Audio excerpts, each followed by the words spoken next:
you go poking around.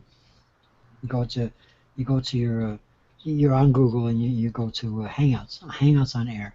So you see what's going on, and all this stupid, silly ass motherfucking bullshit's going on. So you close your eyes and click on a random site, and it turned out to be these kids. Right. And the name of the hangout was something to do with a boner, and I'm like, oh shit, what did I just click? You know, in other words, it was like I was totally not into that. You know, like totally like, okay, what the fuck? What am I listening to? And it turns out that I was a teenager, you were a teenager. Kids make these names up that just try to get a hangout going. It just turned out to be one of those silly things, which is what I thought it was in the first place.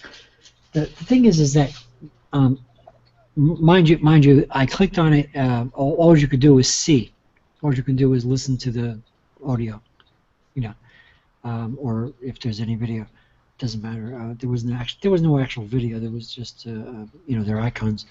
But anyway, so I'm hearing this kid trying to do this sort of world news thing, and it was cool. He was talking about the recent thing happened in Turkey. He was stuttering, and but this was a kid. Right. I thought this was so fucking cool because you know me, I'm the science enthusiast. The Neil deGrasse Tyson thing where there's a lack of science literacy in this country, and here are these children trying to do an actual sort of news, world news thing about reality. Topical, yeah. Yeah, so that's what intrigued me. So I started to listen, and to make a long story short, it went on for a half hour or more, but to make a long story short, I finally realized that this kid was actually interested in reality and science and things. He had a hungry mind. So I started to say things like, if you want me, I started to make comments on because the YouTube was a live feed on YouTube, so I was making comments on YouTube, which was actually, I was actually a little bit leery about even making comments on YouTube, but when I started to do it, I realized this kid is for real. So I started to feel comfortable with just commenting, stuff that about, I think he's doing a great job and this is cool. And I said, if you want, I can join your hangout and we can talk about the Juno thing, the spacecraft. So that's how it happened. And that's the Reader's Digest version, but I can't explain to you. The kid learned something? Oh yeah, and I learned something from them. I learned that there is some hope in this fucking country after all. Okay, so you really did feel good teaching a youngster. Yeah, it wasn't just about your wisdom. It was about this kid actually being interested in it. And yes, I did. He actually did not know about Juno, but I was more intrigued over the fact that this child was both of these kids were one was 13, one was 15, that they were actually interested in this stuff and they were going for it. They were like, yeah, tell me more, kind of like attitude. Right. Okay, well, Sid. It's like my pet peeve. It's like this is what I'm going for. This is why I'm the science enthusiast. This is I follow Neil deGrasse Tyson's idea about there's a lack of science literacy in this country, and it gives me in fact it gave me encouragement to see that there's actually some young kids who actually do have science literacy, and this is not a total loss after all. In other words, I'm not hopeless. We're not hopeless after all. Fair enough. Okay, Sid, are you there? Yeah. Okay, what say you about Patrick's experience teaching youngsters? Comments? I didn't. Well, the thing is, I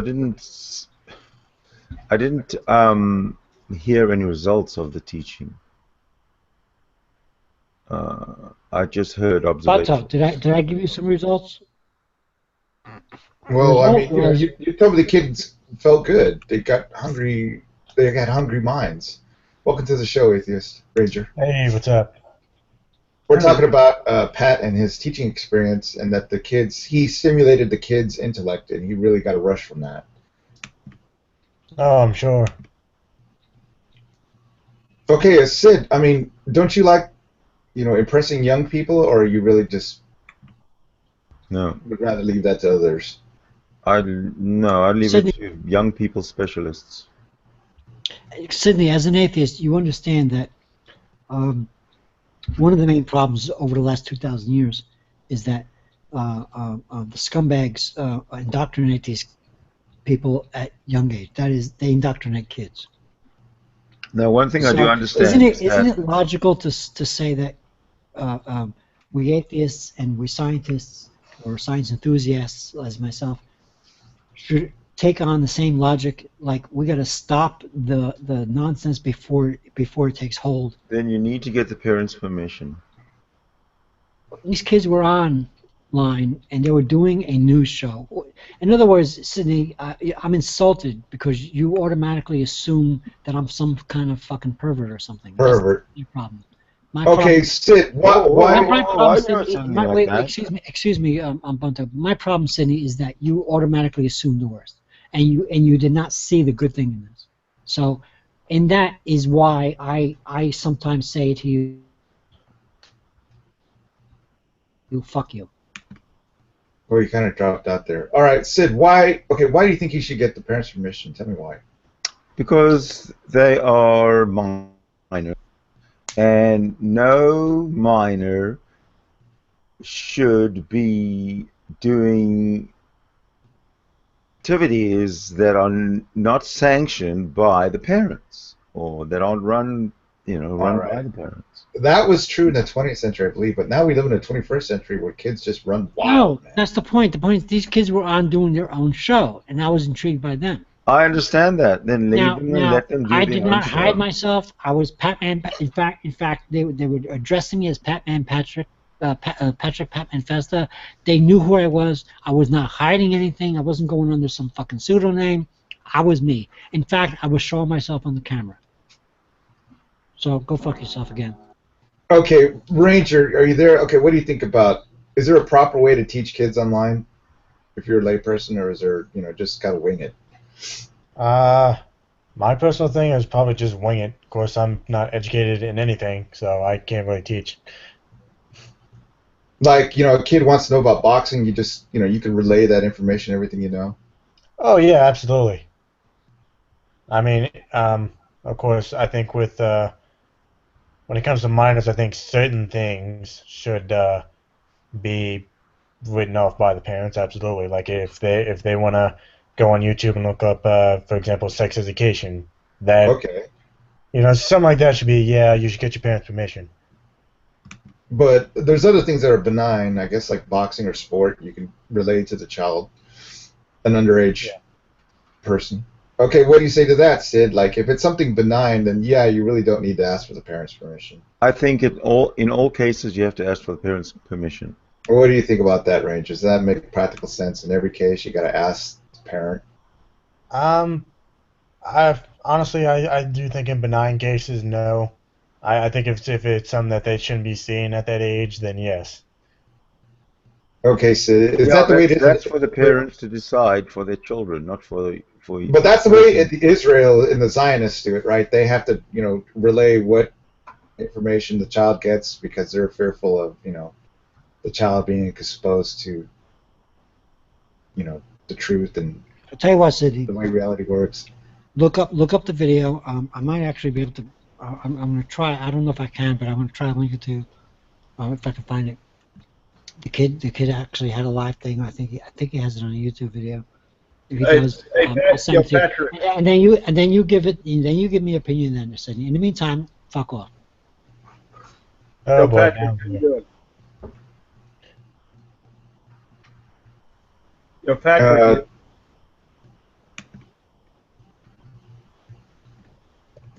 Down's here, Pat. Did you hear him?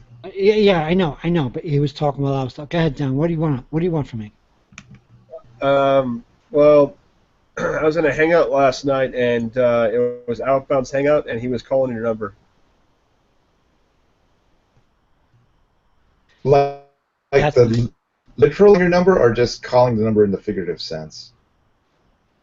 No, he literally called Patrick's number, and it sounded like Patrick's father answered. Wow. Where did he get that information, Pat? What time was that? It was like 3 in the morning.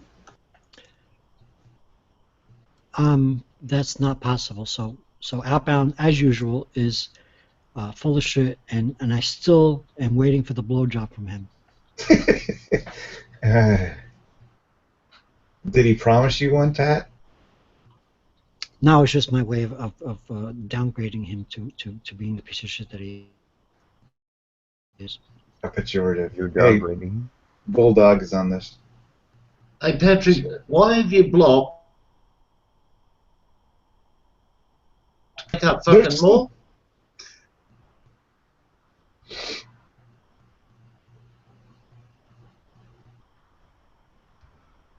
You're muted, Pat. Yeah, no, I can't hear a word. You muted, man. I'm sorry. Let's try that again. Bulldog, I blocked several trolls, never looking up your name, and for some strange, weird, but not so mysterious reason, I'm not. Strange fucking strangers in the So you night. must attached to those trolls. Are you gonna play nice this time? Yeah, for some strange reason, this 'Cause I attachment. guarantee you, I didn't have time to block 15 fucking accounts. You've got more time than anybody on here, Patrick. Well, how You're about here this, now. Stop Patrick? blocking Apparently I didn't people. block Stop you. kicking people. Here's what you do. Yes, you did. Unblock You everybody keep that you've got. blocking more and more of my accounts. No. Here's the thing, Bulldog. I need a blowjob, and neither you or Outbound seem to be volunteering. So one of you guys better give me a fucking blowjob soon. Well, ask somebody else. Fucking ask fucking Bungo or Sidney or something. No, what is it with? Hold on. What is it with Bulldog's lips or Outbound's lips that are so special? I'm not sure. I'm not sure. Troll lips. I'll let you know. I'll let you know when the first Why are you using your block button to blackmail people into giving you blowjobs? That's pretty disturbing. Yeah, that's blackmail. That's like, oh, I'll unblock you if you give me a fucking blowjob. That is fucking, that's blackmail, Patrick. Pretty much blackmail. Yeah, and you laugh about it. And listen here. It just shows the contempt. It just shows the contempt I have for Listen here, No, Patrick. Bulldog. Honestly, Bulldog, I did not pull up your name, but yet somehow you ended up. Although you're here now, you must have another. Hang on, let somebody talk, Bulldog. You must have another account because you're here now. But I swear to you, I did not block anybody by the name of Bulldog. But yet, when I blocked the other trolls, slow down, Bulldog. You need to let me finish. When I blocked the other trolls, somehow you ended up that happened. But yet, here you are. Fucking hell, that's a really big fuck up by Google. Yeah, they associate fucking my name No, with- it's not a fuck up on Google. It means that you are associated with those trolls in an account. In other words, you've been busted. Fuck Fuck it, I'm done. I'm going to close down shop. Listen, I better ring up Google and tell them to close down all my accounts. I won't need them anymore. Like you did the other day, ringing up fucking Google and fucking complaining. How's your fucking style? Who the fuck are you to complain? Anyway, we were kind of talking about Pat's education experience. Have any of you had the experience of teaching youngsters here online? I don't know, but I called fucking Patrick out in a room with fucking 12-year-olds the other day. No, and you it was know what? very You know what, disturbing. Bulldog? You came into this hangout and disrupted a really intellectual conversation. You and Outbound both. Go fuck yourself. Screw you. You know what? Oh, right. I didn't block you before, but I'm gonna do it now. Really? If you Isn't he block part of- anyone, I'm going to kick you back, Patrick. Pat, first off, isn't he a part of the chess community? So you really can't like block a I don't give a chess fuck anymore. I'm cleaning house. Look at that. He fucking if I get any blocked me, more the complaints, I'm gonna hang up. Don't change Padre. We gotta get to the bottom of this. Old Frog has sock accounts. Fucking, I don't know. I should use another one of my fucking songs. I'm gonna hang up now. This was a great He's conversation. unbelievable with this fucking when Patrick Outbound Festa. and Bulldog He's got here, unbelievable. He conversation went he downhill. abuses these We were having controls a like fucking wonderful time until you know, they he's got free reign. So, I can do what I want. You guys who invited me here have about 25 Fucking seconds to tell me disgusting. whether or not I should just fucking hang up. Well, Pat, I think you should some agreement with these, 20 seconds. people that you could just offer, say, whatever I've done, I apologize. Forget about the 15 whole seconds. thing. That's what my advice. How about you, Sid? I'm What do hanging you up in think? about 10 seconds. Is some sort of dialogue possible there? You better talk me to staying. I'll because be I'm gonna hang back. up. There you go. Well, that was a peace effort. Tried. Anyone? Well, it couldn't go on all night, so that's all right. Okay. I would have to say that Pat has this idea that, he can attenuate the conversation to his liking, but he has to get used to the fact that, that's not the way open forum works. What say you guys? That, you have to hear all sorts of points. I have an idea that Bulldog was just about to call Patrick out on exactly what I called him out on. And I think that Patrick kind of figured it out. And so he fled? And that's why he fled, exactly.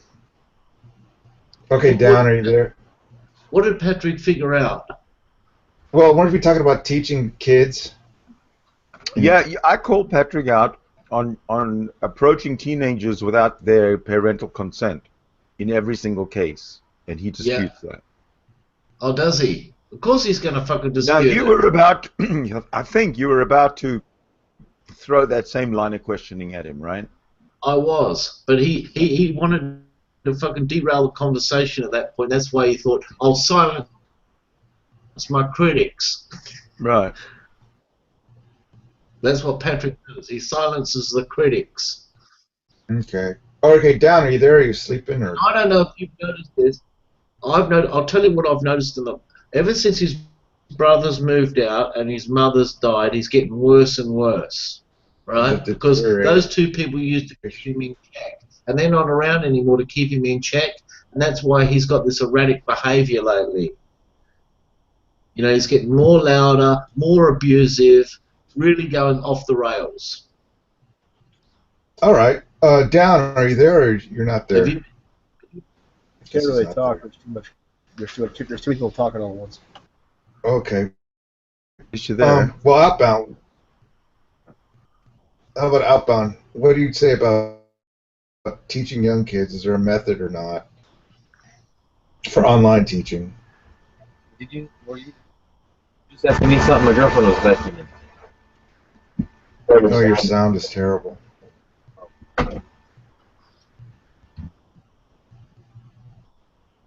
A method to teaching kids online.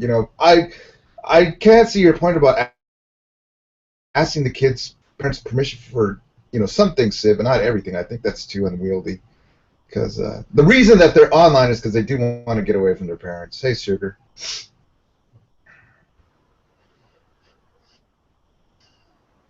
There, he reset. I can't hear you, honey. I don't know. I think that in every single case, I can't see a case where it's okay for an adult to talk to a teenager without parental consent. I don't know. Especially when it involves extended periods of time. Okay. Are you there, honey? Sugar, or are you still? I'm here. Can you hear me? Yeah, I can hear you. Am I robotic? All right. No, you sound good. Okay, listen, hon. If you're talking to kids online, do you need to get their parents' permission? If you're relaying wisdom to them, or not in all cases. Well, I don't know how you would verify that, but of course, in a perfect world, children wouldn't be allowed in the areas where we talk about, Okay. How's what this? happened? Okay, go ahead. Yeah, That is a very good point, Sugar. Very good point. Okay, in Pat's case, he went and sought them out so that these kids were having a kids hangout, and then he went in and made it all topical. And what are they talking about? Well, they started getting topical, and then he went in there and started talking about Turkey, and then he moved it to science, and he said he had a real good time teaching kids. He didn't talk about sex or. That's a good point that Atheist Ranger, who was earlier brought up. That you cannot talk about sex with children. Yeah. That'd be bad. But there's a lot of stuff that we say. I mean, there's that one kid from Australia, nice boy, but man, the stuff that he's heard, he's like 15 years old, 14, 15, and I feel Well, it wasn't only that. Hold on a second. He was also going on about how he's 50 whatever, and they're so young, and he's so old, and yeah, it just got creepy. I just it's creepy. Feel right. Okay, if they had stuck to the subject and not veered in any way from it, I probably would have nothing to say. Right. Okay, Sugar, let's say there's some 50-year-old boy who's starting to tell you how hot you're looking. I mean, you put up with that, or 15? No. No, not at all. If no. Hell no. Okay, would you tell him, listen, you need to learn how to address mature adults, or would you just, get the hell out of there? What would you do? Knowing me, I probably would dress him down and say that's an appropriate way to speak to an adult. What are you doing here? But then that could trigger him to just do whatever the hell he wants. I think the best thing just would say is, I think you're too young. You need to leave and just walk away, or drop out. But I don't know. Okay. Anyone else? I don't know. Nothing matters. Nothing matters anymore. Did you hear? Nobody cares. I just saw the most embarrassing thing. Really, nobody cares. What happened? People on Hangouts just talking about other races, and they're just being cruel because they don't have to show their face, Were they joking or actually being serious? No, they were serious. Yeah, I was serious. Nobody cares. Hey, Bulldog. Yeah. I know you brought up the little kid thing, but I was really surprised that he blocked you before me. Yeah, that's amazing. Okay, you guys love antagonizing Patrick. Patrick's trying to do good in society, but you still love antagonizing him. He loves antagonizing us as well. Yeah. He's been very violent lately. No, he's not. Bulldog, no, he hasn't. Come on now. Yes, he has. Oh, yes, he has. Oh, yes, he has. Violent? Oh, yes. Yeah. How does he get violent when you guys aren't even in the same country? Loud and cursing and telling us to suck his cock. That's true. He said that, Sugar. He asked, hey, the minute that's not violent. He asked me, he says, if you do it right, it is, but... You got to suck my cock. I thought, what the fuck is this? Is this a gay night or something? What's going on? You're king of the squirrel grip. What are you complaining about? And all right, look. I can't believe Bulldog is complaining about Patrick. Oh my goodness. Poor baby doggy. Poor baby doggy. Come here, let me scratch your balls. Okay. When I come into a room, I don't expect someone to say, hey, come and suck my cock. That's true. Play. Okay, now look, Pat has a way of expressing his displeasure, like suck my cock and fuck off, right? I mean, maybe he needs to work on that. Yeah, he does. He did tell me to go fuck myself once. What do you mean work on it? What, work on it and say it in a better way? What do you mean? Yes, there is a better. Okay, like somebody upsets me. There's a better way than saying, "Hey, suck my cock." There's a better way, like I don't adhere to that belief or something. There's a better way of tact. There's tact that you can bring to a conversation. And not only that, you got to understand that Patrick's a big drinker, and the alcohol fucking motivates him. Right. Okay, Patrick can teach you things, but he can't be drinking. That's the thing that crossed my mind. He can't be drinking or smoking dope or cussing. What do you think, Sugar? He does all those three things plus more. Like I told you, I've noticed a big influx of violent behaviour ever since his brothers moved out, because his brother used to keep him in tow, you know what I'm saying? Like, he used to come in the room and say, hey, shut the fuck up, cunt, you know? Keep him in check, right? Don't you know it's 3 a.m., bitch? That's what I remember. Exactly, there we go. See, at least, okay, without you fucking witnessing that, you would have said, look, I don't know what you're talking about, but you do know what I'm talking about. And now that his mum's gone, you know, like, she used to go, come on, Patrick, I'm going to spank your bottom if you don't be a good boy. So, you know, he was a lot quieter. But ever since his mum died and his brothers moved out, he thinks that he can go full on now. He's gone fucking full on fucking... Hell, outbound? Yeah. Outbound. Had technical difficulties. That was Well, noise. I don't know if Down wants to chime in, or he's watching something else. Maybe he's watching the Republican National Convention. I think Down's fucking can't chime in because he's too scared of getting fucking wrapped over the knuckles with Patrick Festa. Anyway, Sugar, what else are, you know, these people are talking racist things in their hangouts, and there's nobody there saying, hey, that's bullshit? Is that what's upsetting you? Veckel was there, Psycho was there, and various trolls were in and outside of the hangout, and just I noticed that certain people just have no problem just saying the most fallacious shit, and I mean, I wonder if they're ever going to tell their grandkids that they were on the internet and what they used to do, so when their grandkids go back, they can hear Grandpa yelling all kinds of racist shit, and with an avatar, not even willing to show his damn face. That's true, not showing their face. I mean, we forget that this shit's going to go down in history. We've crossed over. Nobody will ever record history improperly ever again unless they get rid of the internet.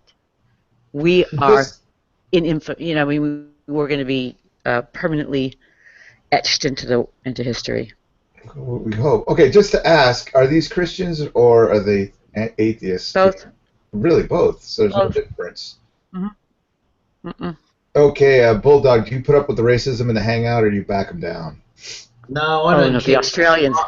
I just think it's just a way of arguing now. You know, I've heard it that many times, and I'm thinking, you know what? It's just a bit like Patrick coming into a room and saying, "Suck on my cock." It doesn't mean anything anymore.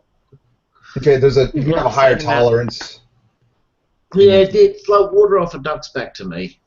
You know, like, in the beginning it was like, oh, gee, that's racist. But, you know, it goes on. Like, I've even seen black people, you know, spouting shit at whites. And you know what? I actually think it's quite funny, to tell you the truth. So I'm thinking, well, you know, give and take. You know? I don't care if a black guy I heard a guy calling me a white nigga. I think it's amusing. I heard a guy talking to Down, and they were discussing how when they're in Europe, they hear conversations like this, except it's like a lot of the same stuff gets said, except it's a lot less heated. They just, like, they can say the same stuff without getting all butthurt about it. Yeah. Okay. Like in London or Europe? Americans make a way bigger deal about the race shit than it really should be, because you know, people want to like people throw the word fucking racist and racism around as if it's akin to the racism of old, where like we used to have groups of people go fucking grab up black men and string them up by the throat and hang them, and somehow that's the same as somebody saying black men are prone to criminality, you know, like as if some statement about a race is the same as fucking stringing a guy up and hanging him. There's a victim thinking behind it. There are professional victims when it comes to just racial dialogue. Anyone? I just, you know, it's very clear that this is a society problem. If you don't see the fact that certain communities were done wrong, and while it may not be our fault, us living presently now, we do also have a social responsibility to heal wounds, and I don't see how being so divisive and so nasty to each other is going to fucking cure anything. Okay, do you think black people what? Do you think black people should get reparations for all the harm that?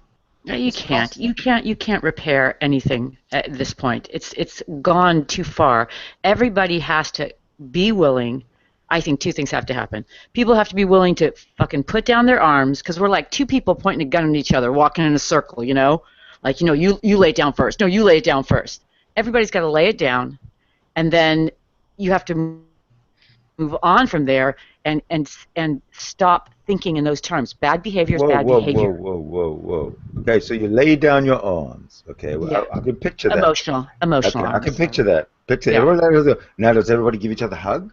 No, Okay, you what have happens? to. Because you 'Cause I jump think, from laying down your arms to some ideological plane. well, I wasn't quite done, but truly, if we acknowledge who we are, that there is tribalism and we have preferences, and I think that people don't want to admit that we have tribalism and preferences that are inherent to us. They're instinctual. But if we are going to argue evolution, we ought to evolve, and that means that we can't treat other people badly, even if we have a preference. And so, and I think a lot of times that we go sideways as humans when we are told that something that's instinctual is not right, or we can't do it.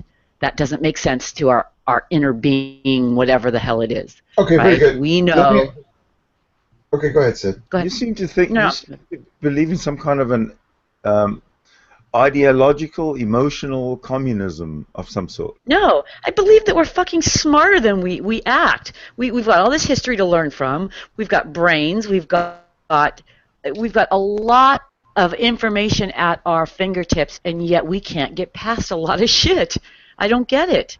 And you know what? To be an idealistic zealot is not a bad thing. To want people to live in almost harmony. I mean, nothing's perfect. There's always going to be chaos in something. Utopian, being a utopian. There's never a utopia 100%. But if we could get 50% better than we are right now, wouldn't that be something? Wouldn't that be worth it? Okay, Down, are you there? Because I'd like to hear your comments. What do you think about 50% utopia? Is it worth it to break all the rules for that? Yeah, he's gone. I guess all the Break the trolls rules. left. Break what rules? I was just trying to be, propelling the conversation. Like Sid said, he said you sound like a communist there when you want, sort of idealism. So I was just trying to dampen that. But what's wrong with being a communist? Now you're talking about the communist that has a dictator that wants to kill everybody and take everything, or communist people who live in a commune type situation where people do for each other? Because Sid, it's almost like Neither. you're using communist as a pejorative. Neither. Yeah, I'm using it as no. I'm not using it as a pejorative. I'm using it as some kind of a comparison. Because what you're saying is that everybody should be on the exact same, have the Well, same, not. on the emotional level, and it must be. Well, no. Okay. I guess I expect that people understand that people have different emotional states. I think that what we have now is an extreme. We stop with the whole sexism, feminism craziness, and we get back to some balance and realize that men. Really bad. Somebody needs to mute. Ah, You sound good to me. No, he sounds Okay, okay. go ahead, Pat. Good. Let's let Sugar carry on. I can't remember what I was saying. Anyway, Pat. Okay, welcome back, Pat. Are you there? You're still muted, Pat.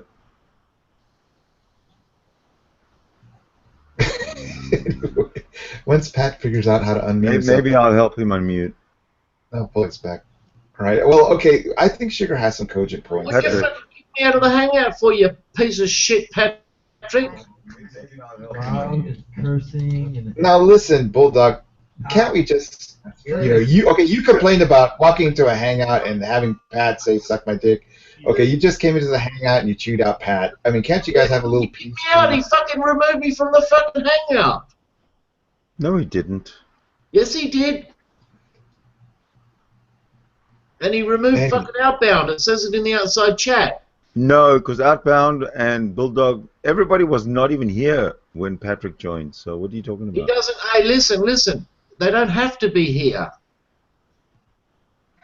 Did you do that? The new glitch with the new iOS Apple glitch. Did you do that? He's Get being into a room. awfully quiet. He's being awfully coy, aren't you, Patrick?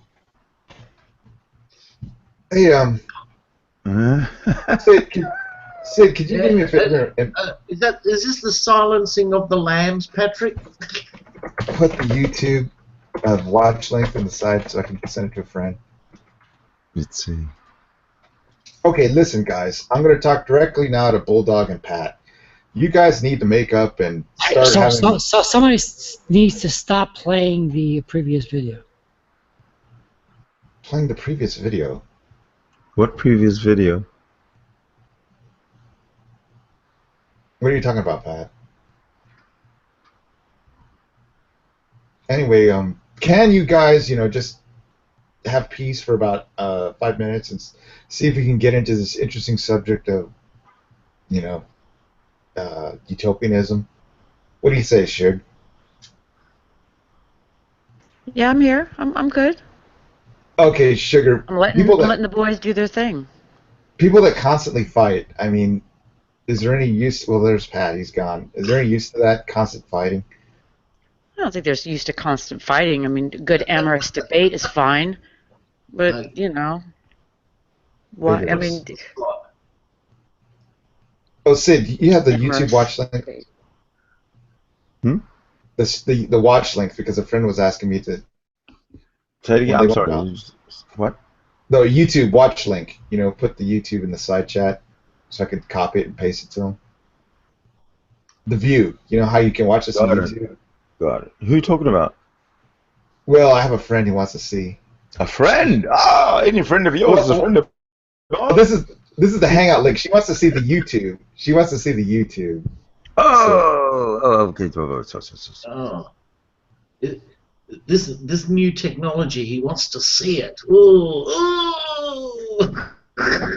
Okay, Bulldog, let me ask you this. Would you be willing to make up with Pat? Oh, absolutely. I didn't even think we were enemies. Oh, that's the same one. Wait. Yeah, that's the same one. Well, I mean, you came in here and you started berating Pat because he kicked you out. Oh, yeah. Well, listen, I'll tell you why. Right? Number one, he kicked me out because I saw it in the outside chat, like I'm not stupid. Number two, he's got my accounts blocked. And did you notice how come when I left he returned? Like, didn't you think there was something a little bit suspicious about that? No, not until you told me that he kicked you.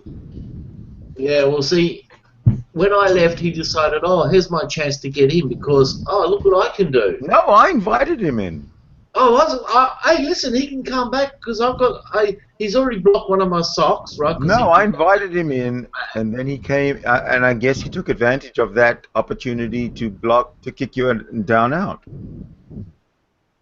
Yeah, of course he did. He's playing that is a no-no. That is a no-no. Steve McRae set the precedent, and I follow. Yeah. And so Patrick was ejected. Oh, did you eject him that time, did you? I did. Oh, shit. He's not going to like that. Fuck. Well, explain it to him. He might be writing. He might be typing in the. Well, I'll send Pat the watch link so at least he can watch his own Hangout. I'm glad you did that, Sid. I'm glad you held to that because I think as a community, if there's bad behavior going on, that at some point we have to say, look, it's a free world, and if it's a free world for you to speak, it's a free world for me to kick you out if you can't be nice. Well, there has to be cooperation within this community, don't you think so? Proud of you, Sid. 100%. Thank you. Hey, listen, when you have somebody that is maybe a slow learner about social cooperation, what can you do? Just have to try or not? Slow learner. At 50-something years old. I don't think so. Yeah, there's heaps of them out there, Sugar, trust me. Some of them are what was that, hon? like half-price hobbies, right? Right. All right, I guess. Okay, if the Great Debate community turned into a utopia, which was like cordial and intellectual. What? If like the Great Debate community all of a sudden became like the UN or something, right? I mean, just nice behavior. Well, if there was a debate format to every Hangout, it would. Yeah, I mean, okay. In the beginning, that there should be no utopia. But I think there are certain things you should not, certain lines one should not cross. But yeah, I think I don't think it's about that at all. It's about doing what I just did. I just interrupted you. But if I hadn't interrupted you, you would have been, then somebody else would have been able to respond or say something else. That's what it's really all about, not being interrupted all the time. And I find that to be annoying, yet I'm guilty. Because there's no order. It's because there's no order. And people are afraid they're not going to get a chance to be heard. There's 10 people, and in order for 10 people, they're all damn day. So, I mean, there's a way, I think, around that, though. But I think interrupting is a big problem. I think you're right. Yeah, just respect the other person's right to complete a thought, complete a sentence. Have a moderation in place. Well, how about this? I would do this. Okay, so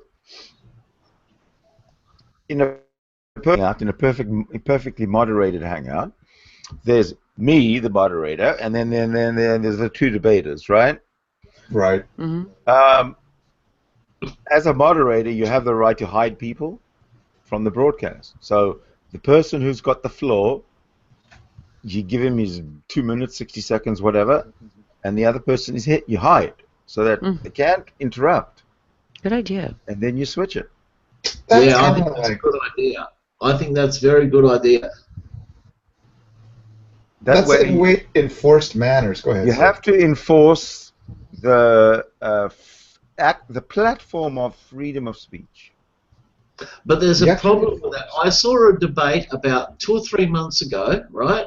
And it was with a Christian fundy and an atheist, and it was on a Christian radio channel, and it was downloaded, and I heard the whole thing, and the Christian radio channel, he had a biased opinion to the atheist, and he kept on muting him and hiding him from broadcast, and it was luckily that the guy, the atheist, recorded the whole lot to prove this is how they conduct, and the theist, he got about 40 minutes talk time, and the other guy only got about 10 minutes, and he wouldn't give him a chance to, rebuttal. And I thought, it's a biased hangout.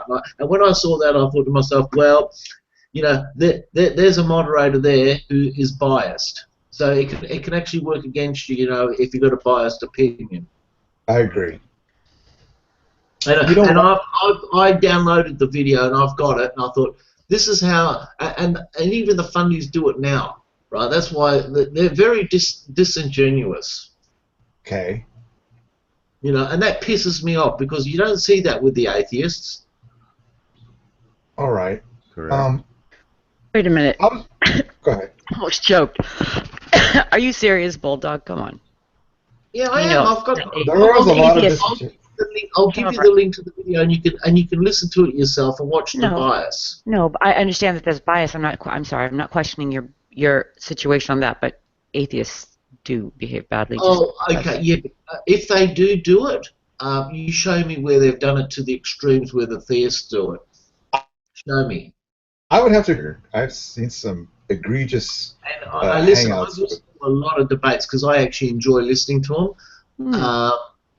But I also can tell when someone's microphone's being toned down and the whole lot.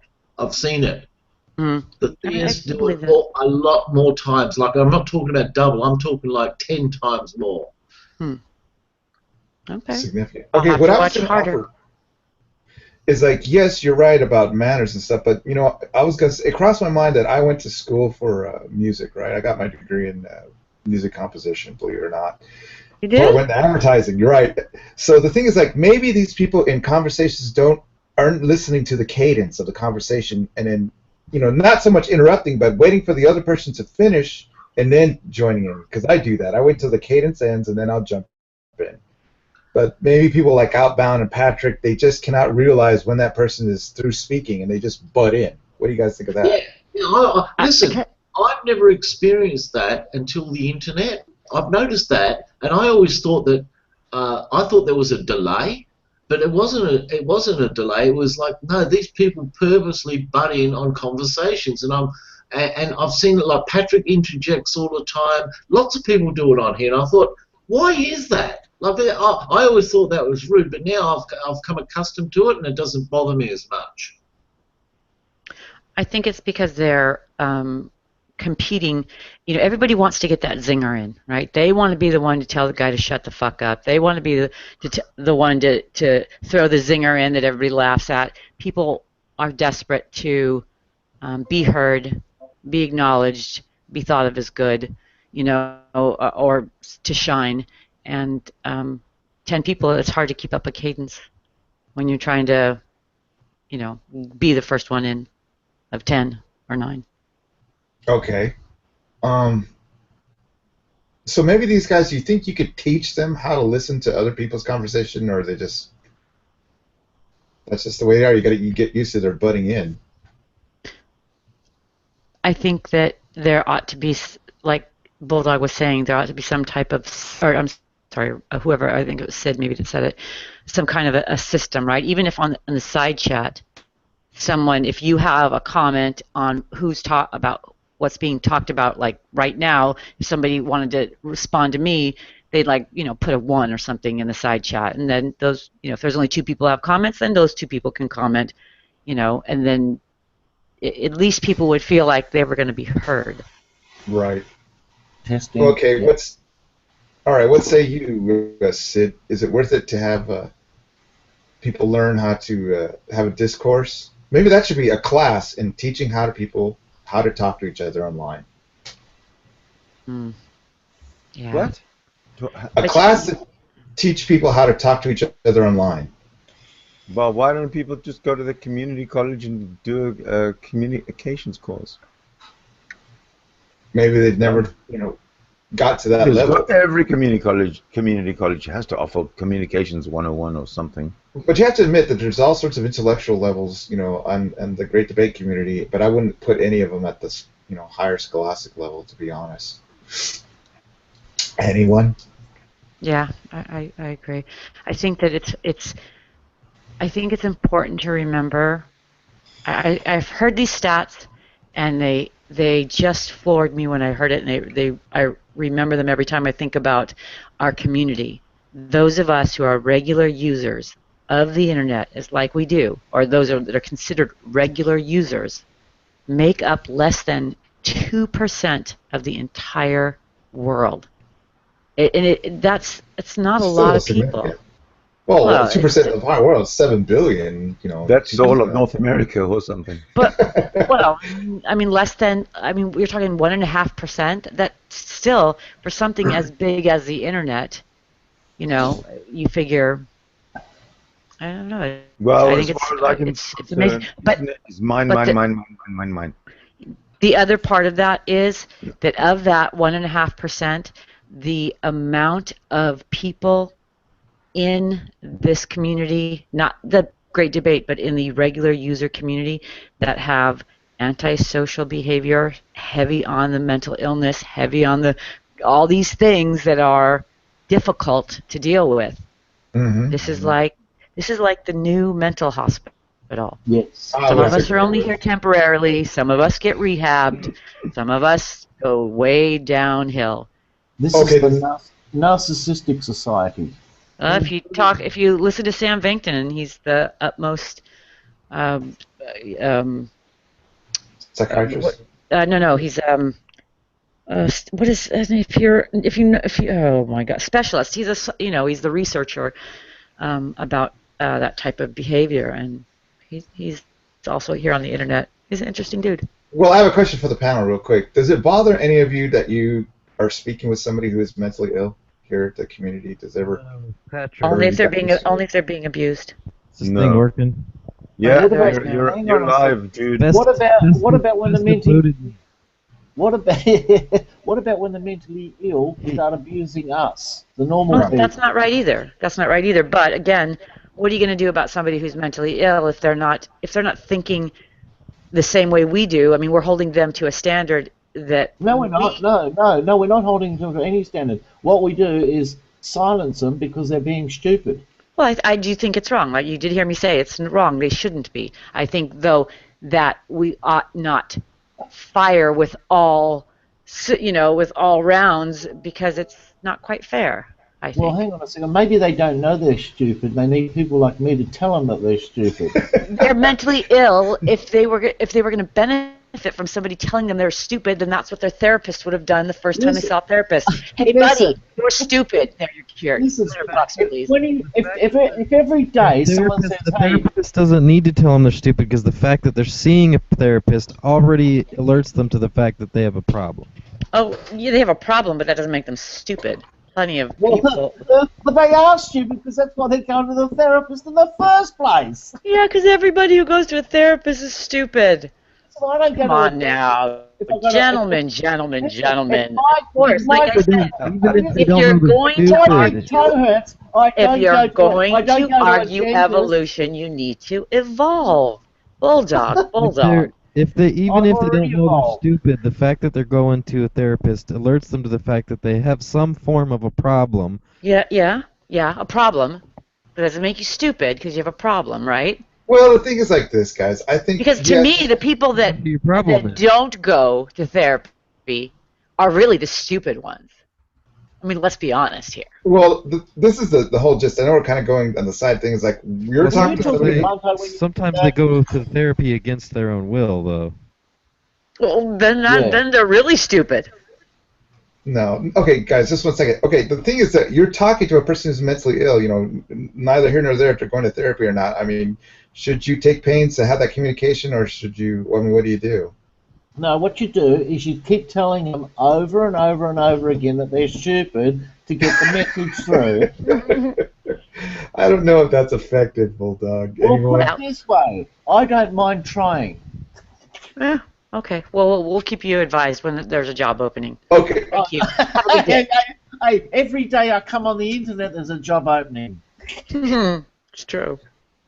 You know? The thing is that are you a professional who can discern when somebody's mentally ill?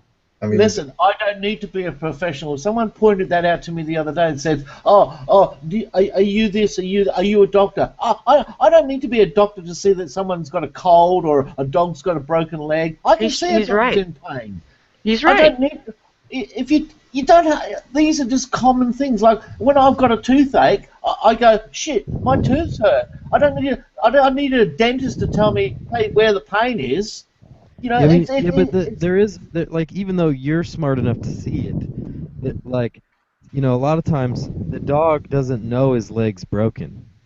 Yeah. So it's possible for you to see it, and the patient doesn't.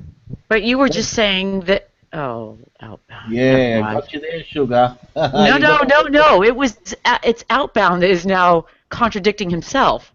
No, he's not contradicting myself.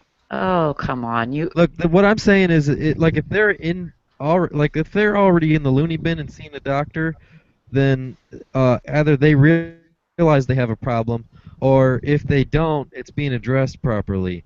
If they're here on the internet and they're not in the loony bin and not being forced into therapy and not willingly admitting they have a problem, if they're ignoring it, then what's left but for Bulldog to sit there and say, look, dude, you have a fucking problem. Oh, now, look, if that's what Bulldog is advocating, then yes, he can be the president, the fucking CEO of mental illness, you know, I am. information. But we know. Come on now. We know that's not Bulldog's style. Listen, no, you listen. I've got a documentary where they've interviewed people in the mental hospital, and the interviewer says, do you know what you're in here for? And they all turn around and they go, no, they should let me out. And it's like, and the interviewer says, well, you know that's not going to happen, don't you? So what do you think? They're keeping people in there against their will because they need patience? No, they've put them in there because the people on the outside can see that they're fucking stupid. That's why they're there. Right. I'm not arguing that point. Okay, but there's other people who aren't in there who should be in there. Yeah, of course, but that wasn't what we were talking about. Yes, we were, because we were saying, like, how many people do you think is stupid? I go, yeah, heaps. And I actually go around saying to people, you're stupid. And guess what? I'm not the only one who calls them stupid. There's Steve McRae calls people stupid. Does it fix their stupid? Hey, listen, we're trying. Hey, little by little. Wherever we are, wherever the stupid are, we've got a man on the job. The problem is that that they're not hearing it enough from enough. Like, if there was enough blowback and enough people telling them, then they'd be a lot more likely to reconsider their viewpoint. The problem is that we have to sit here and fight with other people about it instead of having them on our side to go and put it in their face. Well, let me ask you something. So, are you suggesting that Come on, that what another? Well, I mean, I can think of one person who we kind of had this issue with, and you're telling me that not enough people went into that person's hangout and told him how stupid he was? Not enough people did that? No, I'm not mentioning names out of respect. Okay, I well, would then hope how you would can I respect answer it if I don't know the context or the situation? Jeez, man, how many times do you tell people that you're stupid? I mean, you should. I know how many people I've told. I could tell you how many people I've said you're stupid to on the internet. You could look at Beasley. He had a slew of people telling him off, and he ended up getting help. So I'd say that's one situation. Wait a minute. He didn't voluntarily get help, and you know that. No, I know, but guess what? But listen, the community, right, which is happened to be G+, we all banded together, right, and we got him the help that he deserved. Oh, you make it sound so noble. Well, hey, listen, he'd probably be dead if we didn't get him into the hospital because his legs were going purple. I'm grateful if he had any anything positive. I hope he is well. You know how I felt about that whole situation. You should be thanking me because we got him in hospital because he could be dead now because his legs were purple. You should be saying, you know what, you've done the right thing. Instead of going, oh, you called him stupid and this and that. Guess what? He got the medical attention that he required. Do you want me to be honest with you, Bulldog, or do you want lip service? Because if you want me to suck your dick over this whole thing, I will. I'll just go, or I can tell you the truth. No, I prefer a squirrel grip, and you know that. Squirrel grip. Yeah, I'm going to keep that squirrel grip. Yeah, you keep that not too hard. I will. I know. Goldilocks zone. I've been working with the tennis ball, so I'm working on it. Yeah, that's it. You work with the tennis. Don't use billiard balls. No. Those. Now we help Beasley, right? Now I'm not putting my hand up and saying, oh, you beauty. You know, I'm a hero. I don't want any medals or anything, but I'm just telling you how it went down. Oh. That's all. Oh, you don't? Hold on. Hey, Al, can you cancel that medal for Bulldog? Yeah, no, he doesn't want it.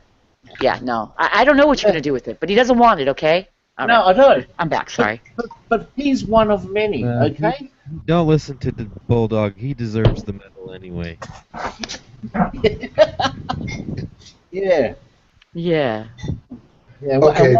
And what did you do? You were an enabler. You were the one who kept him on the computer. And you like me, don't you? Yeah, like that. Yeah. Tell the story. It's on how it went, and you know it.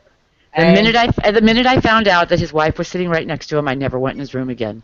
Oh, my right. God. A little late. The damage was already done. Not competition. It's just he had family there looking out for him. That was all I cared about. Yeah, but the damage was already done at that point. Well, what do you mean the damage was already done? I'm sorry, Outbound. I had a little shit going on myself there that I was trying to negotiate. Fuck, it was the first time I'd ever been on the goddamn internet and had that happen. So, you know what? I'm sorry if you didn't like the way I handled it. You know, I did the best I could. Critics. I was fighting squirrel grip. I kept getting these cramps. Couldn't handle it. You're going to have to work on your circulation. And my legs are purple. Yeah. Okay. So next time I go into a room and I start cursing out people, you should come in and go, yep, you're stupid, all right? You've got to be on our side, all right? You can't be sitting on the fence and going, oh, don't be nasty, you know, oh, that's not nice to say. No, it is. It's the truth. I'll work on it. You've got to tell them. Not, if you just sit back and go, oh, I'll put your finger in the mouth and go, blah, blah, blah, blah, blah, you're not doing anything. All right. You know what, Bulldog? Bulldog, you're right. I'm sorry. Let me. Okay, hold on. I'm standing up here. Yeah. I'm doing my thing, okay? I'm going to practice this really because I think it's important, and I think you're probably Yeah. right. Come on. Okay, Come on, I let it really out. do. Come on. Yeah, There we go. I think this is. Let me see if I can do this. God, I'm so nervous. Come on. Let one out. Okay. Well, okay, here goes. Yeah. Bulldog, you're a maniac. You need to be jailed. All right. You're stupid. Hey, I'm going now. I'm going to take your advice, right? I'm going to the jail, and I'm knocking on the front door. I'm going to say, "Let me in. Let me in." I got a Right? square. I will take your advice, right? But before I go inside, I need a good squirrel grip before I go in. Okay? Certainly. Okay, look, guys. I love you, Bulldog. Yeah, we all love you too. We learned that Yeah, not everybody. Thank you. people like Rob Beasley had issues, right? I mean, now we have newcomers on the block like Baseball Card Chuck. I mean, Who's that? Bulldog. Yeah. Your interactions with Baseball Card Chuck, I mean, have they been worthwhile, sane, or have you had to tell him to, you know? Oh no, we sort of like, you know, we'll get there, right? Like I've got a lot on my plate, you know what I'm saying? Like I only got so many hours in the day to deal with these people, right? I can't be a doctor for everybody because a lot of people come to me and they go, "Oh, I'll go in this guy's hangout," and I go, "Well, shit, I'm in this one here. I can't do it now." And they go, "Oh, you got to come in. You got to, you know, I'll be your nurse. Do this, you got to do this. You got to go do this. You got to do that." And I go, "Oh, well, shit, you know, there's only so many people, you know, and it takes up a lot of time, you know. It's like a doctor; you can only see so many patients in a day, you know." Okay. And these. I'll be your nurse. I can. Yeah. A guy who has a room full of baseball cards and, you know, talks up how he can read music but can't. Yeah, I mean, yeah. Does he have issues? He's got a few issues, but there's worse than him. You know what I mean? Like he just came around because, you know, like I had nothing to do one day, and they says, "Oh, come and meet this maniac," you know, and he told us all these bullshit porky pies, and I pulled him undone on the first day, and you know he's blocked me and done this and done that. How do you find these people? How do you find them? Well, I don't know. We don't find them. They find us. Yeah, they'll just pop into a room willy nilly and you know, I don't know. It's like, how did you find everybody on here, Sugar? I just tripped on it like a dick, you know. I love it, Sugar. Yeah. You came in via Nadia. A lot of people come in via Nadia. But really? that was an accident too. Nadia was an accident as well. Okay, so what I'm trying to say is that you have to learn to deal with these people, you know, despite their mental conditions. And okay, people like Patrick tend to, like, you know, isolate themselves, so that's on Patrick. Yeah, but a lot of people I've noticed they're in denial. Okay, you got to. I can see that, you know, like they go, no, I can do it, and it's like no, and then slowly, sooner or later they slip something out, and they go, "Oh, I've got this problem," or "I've had that problem," or something along the line that's going, "Aha, you know, you've done it now, you've blown your cover, you know, you're on medication," and then you later find out that they stopped taking their medication, and then you're going, "Oh, well, this is the problem," right? Because a lot of these people probably have been in the nut house, and there are some people what have been in the have been sectioned. I'm not mentioning any names, and I know damn well they've been in mental wards, and they're not in there now, right? But they have been in. Mm-hmm. Right? And you've had interactions with them, and so is Sugar, and so is everybody on here has had interactions with them, whether they know that they've been in a mental ward or not. It's, you know, that's just the way it is. Some of those people were let out a bit early. I think that system might be a bit overloaded because it seems like they let some of them out earlier than they should. Well, why'd they let you out early? I've never been in. Sorry, that was bad. I was just joking. Just throwing in a curveball like that. I was just teasing. I know you haven't. Trying to act like a blondie now, aren't you? I'm just a bitch. I'm just a bitch. Sorry, Yeah. Outbound. I do apologize. That was absolutely inappropriate of me. Oh, there's no need to apologize. Yeah. Okay, when they come out of the mental facility, is it worthwhile to interact with them? Well, I didn't hear your whole question. Sorry. there's you know, in the mental institutions, especially in America, a lot of them are dysfunctional themselves, and they're not like like that documentary Bulldog mentioned. I seen that too. And there's this one guy. He growing up, he was very obsessed with televangelists. Right. And he became one himself. And he wound up in the mental institution because he thought he had a direct communication with God, and that he was getting messages from God, and he thought also that he was psychic and that he could communicate. That's schizophrenia. He thought he was communicating with Netanyahu. But that man did he turn out to be schizophrenic? Yes, he's schizophrenic, and he thought Netanyahu was telling him psychically to drive 90 mile an hour down the freeway. Do we understand what schizophrenia is? Yeah, but let him tell the story, and then we'll talk about what schizophrenia. Just let me make my point. Yeah.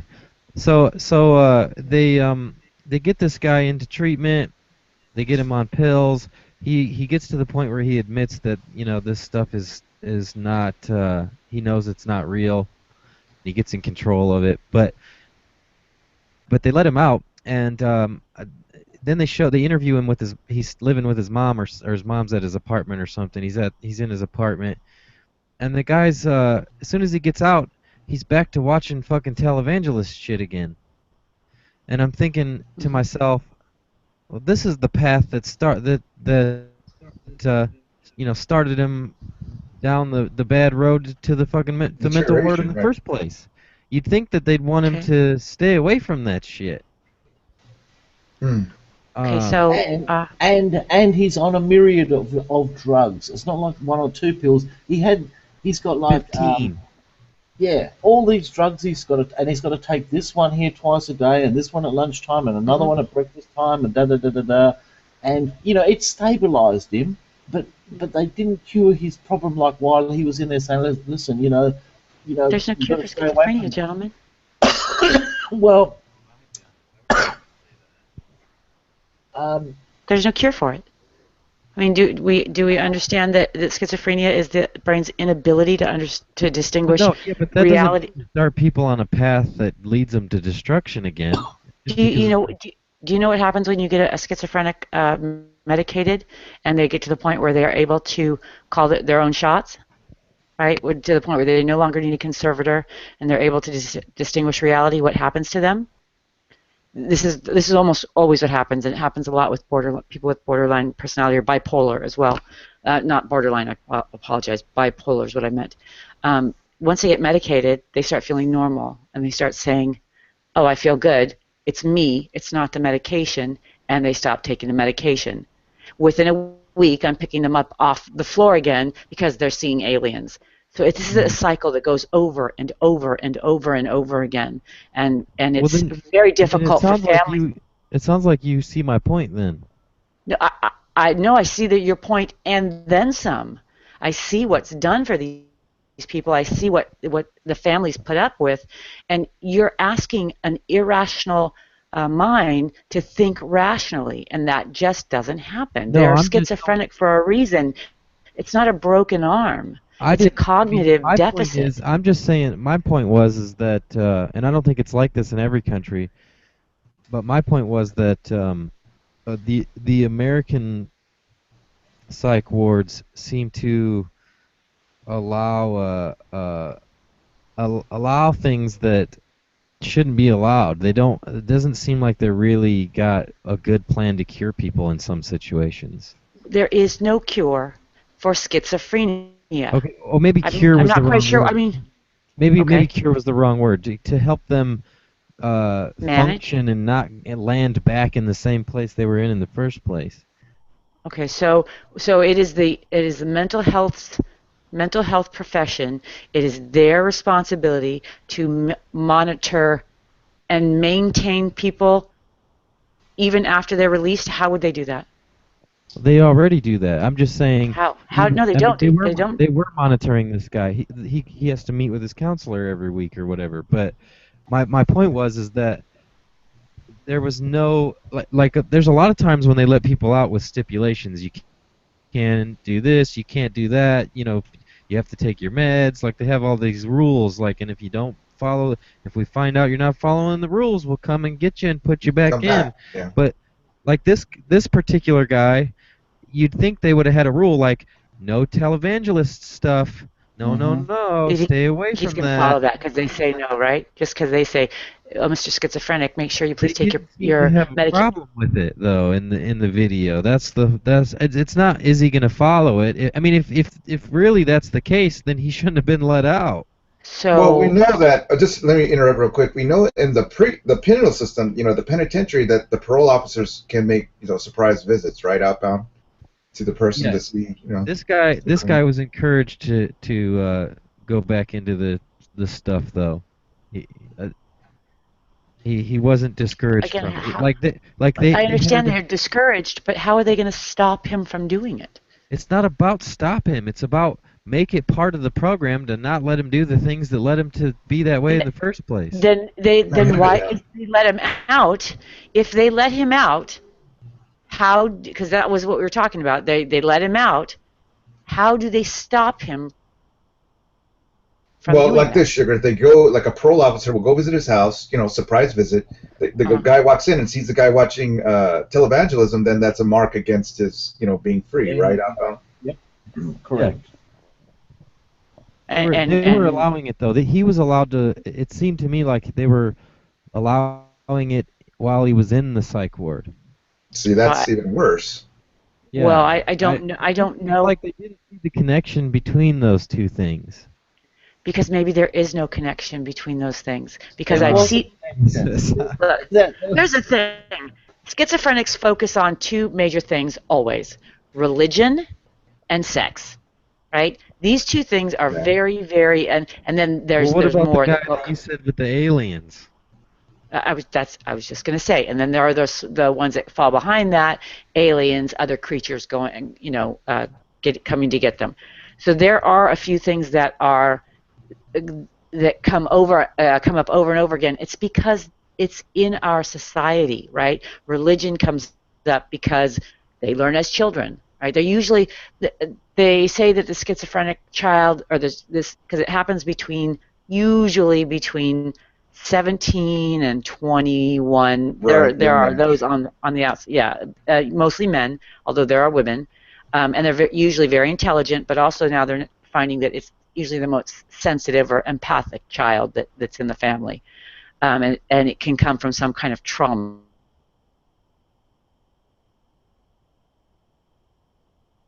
I think they said the reason that they do the things they do is because their brain has disassociated. It can't remember what was something they heard on TV versus what is really being said in the room. So they don't know what is real. So if they can't control that, how? I mean, I find it hard to believe that you gentlemen don't even know these things, but yet you know that what these people are doing are wrong. I don't see how that means that the televangelism had nothing to do. Like the fact that his voice, like it was supposedly God and Netanyahu talking to him, and these are both characters that are very connected to his religious beliefs. It seems to me that they might suggest he should stay away from those religious beliefs. Okay, so you'd have to say that he could never watch television again, because what if an advertisement came on for something? Well, wait. What if an advertisement came on for something, right? He couldn't watch TV over somebody's house, because if that happened to be on. Couldn't walk in a store that had the television on. I mean, there'd be you'd have to control so many aspects. Wait. No, he could, if as long as he's making an effort to stay away from it. That doesn't mean as long as he's making an effort. Right. But he couldn't sit there. But the effort couldn't be that I can watch this for 15 minutes and not have an issue. I mean, you're once again applying rational thoughts and practices to somebody who has an irrational mind. No. Like, think of it like this, Sugar. Let's suppose that kid was an alcoholic, right? Would it be worthwhile to, have him put the bottle of alcohol in front of him, or, have him, Okay, again, an alcoholic is not the same you don't let the alcoholic as a go to the fucking liquor store. Right. An alcoholic has but if he goes to his alcoholic that is not there, that's not you guys aren't getting that's not his fault. You're not This is the problem, that if you don't understand mental illness, then you keep expecting, you keep expecting a mentally ill person to act mentally healthy. Those two things don't exist on the extreme. When But we somebody can't is understand. I don't expect him to act mentally healthy. I expect to outline the behavior that would be healthy for him. Yes, you're assuming that that wasn't done. I'm not assuming it. I can see it wasn't done. Okay, wait. Are the people who were treating him? No. Okay. We're in the documentary too. But were they in the room at his home when he was watching the televangelist stuff? Yes. No, but they were. Thank you, Bulldog, I don't think for they were in his room at home, but they like the requirements that they gave him when he left, and that was not included in what he was saying. And he also was allowed to do some of this stuff while he was in the psych ward. So, okay. So that's what I'm asking you. Is even as much as I know about mental illness, I don't know whether that's appropriate or not appropriate. How is it that you guys know? I wouldn't even venture to say outline a course of treatment for somebody who's mentally ill. I wouldn't know. I mean, how does John Q. Public know? Common sense. I mean, there could be question. You can question the approach. I mean, it's not hard to see the how close the connection is between his religious beliefs and the televangelism and what caused him to fucking speed down the highway 90 miles an hour. Well, I'm glad you guys have all the answers. Pretty close connections, I would say. Hey, you know what? It seems like a close connection from where you're sitting and from where I'm sitting. It seems like it all goes together. But I bet the professionals have some reasons why they know that they cannot control another human being's every move, especially those who have a cognitive deficit. I mean, one that absolutely outruns reality. Well, okay, how would you handle the alcoholic? I mean, you would take the pains to make sure. The alcoholic can think straight when he's not drinking, right? He doesn't have a problem with perception. Right, but you would take pains to make sure that he avoids alcohol, right? On the general, any sort of contact with alcohol. It is the alcoholic's duty, the addict's duty, to save themselves. Of course, you would outline a program for them, but it is the addict themselves that is responsible. Anybody else? Fine, but I mean, but the thing is, like an alcoholic, you can't surround the alcoholic with opportunities to be an alcoholic. I mean, there's no doctor that would ever. No, I mean, of course not. Of course, they tell you to stay out of. You shouldn't go to bars. Don't be in a relationship for a year. Don't be around people that party. Those that you did drugs with, you're supposed to. Wash your hands. All of those things are important. Again, it is then the addict's responsibility to make sure that they follow through, because anything else is enabling, and we can't save somebody else. They must save themselves. Anyone? That's the truth of rehab, though. Okay, well, going back to the meta of the question, you're talking to somebody who's mentally ill. Maybe it's not so worthwhile to say that they are mentally ill, right, Sugar? Just sort of like deal with it. Yeah, I don't think that we should call it. I don't think we should say, "Hey, buddy, you're mentally ill." I think it's more polite to just not antagonize. But that's me. I realize that people are free to do what they want. Anyone? Just me and you, honey. I remember the time that I realized that the difference between somebody who's mentally ill and just a jerk. And I was taking this woman to the hospital. She'd already been taken to the emergency room. She'd, had a freak out. She was schizophrenic, and I had to tie her down with the leather restraints because she was, a flight risk, what they call flight risk. And the entire time, must have been a 45, 50-mile trip.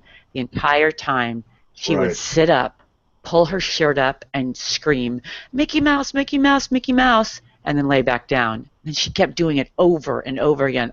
It was too loud for me. I put my headphones on, the big like air traffic controller type ones for our sirens. And when I put my headphones on, she stopped doing it. I went, okay. I took my headphones off, went back to my paperwork. She started screaming again. Right. I was a new EMT at this time, right? And I thought, this bitch knows what she's doing. At one point, so I tried it again. I put them on. She stopped. I did the same thing over again. Finally, I said, hey, you know what you're doing. Knock it off, you know. And she looked up at me with these eyes. It was as if the expression on her face changed. And she just looked at me. She goes, I'm sorry, I can't help it. And I remember seeing the difference in her face, the change in her face. And she looked very, at that point I saw the frustration on her. I saw the twitching. I saw the way she was nervous. And I thought, I'll never forget this woman as long as I live, because that was the day I got my psychiatric compassion. And I never let another partner of mine ever mistreat another human being because they were mentally ill. We wouldn't yell at the cancer patient for throwing up after chemo. How dare we? How dare we criticize somebody that has no control over this? And it does. It pains me. Now look, I will laugh at a schizophrenic doing their thing 10 times a day, because some of it is just really, really hysterical. I had one guy going, Didn't I see you in the outer dimension? I remember you were, and you know, I mean, he went off on a tangent. It was hysterical, right? But I reinforced reality with him, and I didn't laugh in his face. Very good. But boy, I got a good chuckle out of it later. So I'm not without, you know, normal, you know, hell, that's funny, but not to their face. Levity. Okay, well, let me ask you this, Sugar. Do you think racism is a form of mental illness? Is what? Kinda. Racism?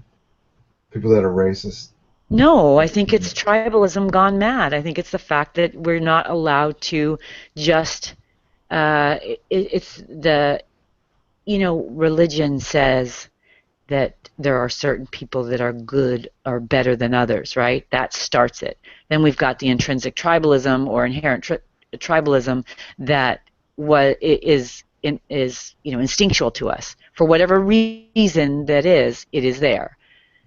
But now that, like I said, if we're going to talk about evolution, we must evolve. Now we can say, well, while I may not have a preference for this community, I know as a human being, we are all equal under the law. If that's as far as you can go, equal under the law, and don't fuck with people, that would be way better than what we got going on right now. Right? Right. You don't have to like. When I remember, used to take my son to the gay pride parades. Our family's longtime LGBT supporters, and he was coming of age. He was about 13 years old, and he said the boys were throwing out condoms and stuff as they were going, and he's looking down. He's looking at these condoms. He's like, he looks at me, he goes, "Mom, I don't know what to do." And I said, "Son, you don't have to do anything." I said, "You don't even have to agree with their lifestyle, but what you do need to do is support their right to live as they want and love who they want, consenting adults in this country without harassment, to not be treated like they're some kind of freak. That's all you need to do." Okay. There's that, the racism. And I think that's important to remember in all of this. Fine. Okay, what about people that fixate on other people? Do you think that's a form of mental illness? Okay, if you look on the outside chat, I mean, Pat is singing your praises. Are you on the phone or on the computer? Me? Yeah. I'm on my computer. I try not to. On the outside, it says, "I didn't think so, Sugar. One day you will see the reason that everyone is against me, but you have always been on my comment." I find, I mean, I know when somebody's gone a little off the deep end, and certainly I've gone off the deep end too. And, you know, the Christians would say, "There before the grace of God go I." You know, when I start thinking I'm so much better than any, and be crueler, we can tease each other. We can have, you know, we can take the piss out of each other, whatever that is, we can have a good time. But there's that point when you cross that line, and it's why are you here? You know how I made up that little that little thing, I can hear in somebody's voice whether they're here seeking God, seeking knowledge, or whether they're seeking a soul to crush and dominate. It's like, I can why see are the you here? theology behind it, Sitter. Well, let me ask you this, Sugar, about people that fixate upon you. I mean, a lot of people have fixated upon you in this community. I mean, are they mentally ill? No, and No. I don't know that anybody's fixated on me any more than they fixate on anybody else. I think everybody Do gets you their not turn. tell me that people send you lascivious pictures, almost on a daily basis? It's all right. I mean, I'm sure So other that people is- get it too. You would consider that, not a sign of mental illness from these people? I can't make that judgment against somebody else. I can't. Really? If Because I somebody don't know this consistently person. sends you pornographic pictures, would you start to question their mental stability? At the very least, I would question their manners. Right. That's fair At the enough. very I can least, agree I with would that. question their manners. Yeah. But if To you say they're start getting mentally ill. consistent explicit pornographic pictures sent to you on a daily basis, I mean, you would consider that person mentally ill, right? I think that it depends on what those images show. I think it would go along with what that person's behavior was in public. There's a lot of people who have a lot of sexual shame and they're very lonely and they're really reaching out, and this is how it goes sideways for some people. I mean, we're supposed to be sexual beings. We're supposed to